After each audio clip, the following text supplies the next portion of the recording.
Aujourd'hui, des milliers de survivantes vivent sans accès à des services de prise en charge intégrés, ni perspective de réinsertion durable. Il devient urgent de développer des stratégies pouvant contrer le phénomène de la violence faite aux femmes et aux filles dans un contexte de crise multidimensionnelle. Dans cette perspective, cet atelier de validation n'est pas isolé. Il prend tout son sens dans le cadre de la politique d'égalité femmes-hommes 2014-2034 adoptée par l'État haïtien. Cette politique nationale constitue le cadre de référence pour l'action publique en faveur de l'égalité de genre. Elle reconnaît que les violences basées sur le genre sont à la fois une cause et une conséquence de l'inégalité entre les sexes.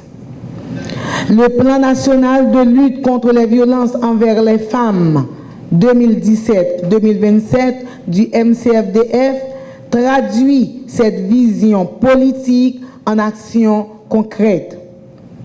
Il prévoit notamment le renforcement des mécanismes de prévention et de réponse au VBG, l'amélioration de la coordination intersectorielle et le développement d'outils standards comme ceux que nous allons valider au cours de cet atelier.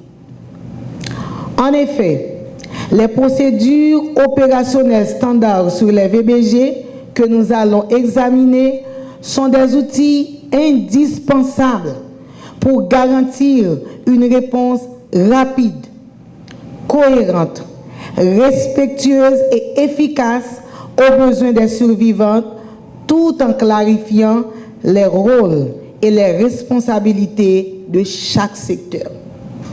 Nous ne pouvons pas avoir une société pour nous fermer les yeux, nous, les petits soeurs, nous, petites filles, nous, madame, nous, maman, nous, soeurs, nous, a subi la violence tous les jours. Nous ne pouvons pas fermer la bouche, nous. Nous ne pouvons pas d'accord non plus pour, pendant que gang a chassé moun la caillou, a tué moun, et puis pour gen gang à micro, qui a fait violence sur femmes dans la société. Chaque fois qu'une femme arrive dans un poste de décision, il y a des gangs à micro qui veulent détruire les femmes. Nous ne pouvons pas faire mes genoux. Ti malin, ti bouton, c'est chimé baling. Un jour, gang ak micro qui détruit la réputation femme qui décide de prendre courage pour faire politique, pour occuper des postes décisionnels dans un pays côté difficile pour diriger, et puis pour nous-mêmes journalistes, nous-mêmes dans la société, nous-mêmes ONG, nous-mêmes organisations femmes pour nous faire un bouchon. Un jour, il va tomber kidnappé et tuer toute femme qui vient dans le poste de décision. Et là, ça, nous avons une société qui a un garçon seulement qui dirige. Nous ne pouvons pas fermer nous sur ça. En validant ces procédures, nous voulons harmoniser les pratiques sur tout le territoire, réduire les délais, les erreurs, les ruptures de la chaîne de prise en charge, assurer la protection, la confidentialité, la dignité et les droits des survivantes et renforcer la collaboration interinstitutionnelle. Au terme de cet atelier, nous adopterons non seulement un document technique valide de procédures opérationnelles standards, mais aussi un plan stratégique opérationnel qui servira de feuille de route nationale pour l'application cohérente et efficace de ces procédures à travers tout le territoire national, à travers nos coordinations départementales. Ce plan contribuera à structurer les mécanismes d'orientation et de prise en charge des survivantes, former les professionnels et intervenantes selon des standards communs et renforcer la prévention communautaire, la prise en compte des groupes vulnérables et la collecte des données fiables sur les cas des VBG. Par ailleurs, je tiens à saluer le travail combien rigoureux réalisé par les ministères sectoriels impliqués, les organisations de femmes, les agences des Nations Unies, notamment l'UNFPA, l'ONU Femmes et les partenaires de coopération qui ont contribué à l'élaboration des procédures opérationnelles standards. L'État haïtien, à travers le MCFDF, réaffirme son engagement en faveur d'une société égalitaire où les femmes et les filles peuvent vivre libres de toute forme de violence. Il est le temps pour nous suspendre les cassés pour femmes actives en Haïti. L'État, à travers MCFDF, a mené bataille ça et il faut que nous youn kembe mais ak l'autre pour nous gagner bataille là.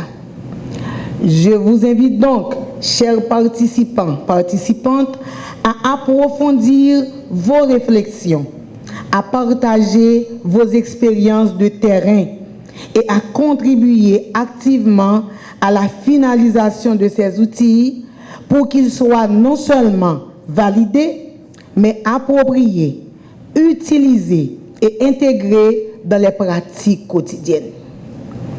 Moi, c'était atelier ça à mettre sous pied un mouvement national.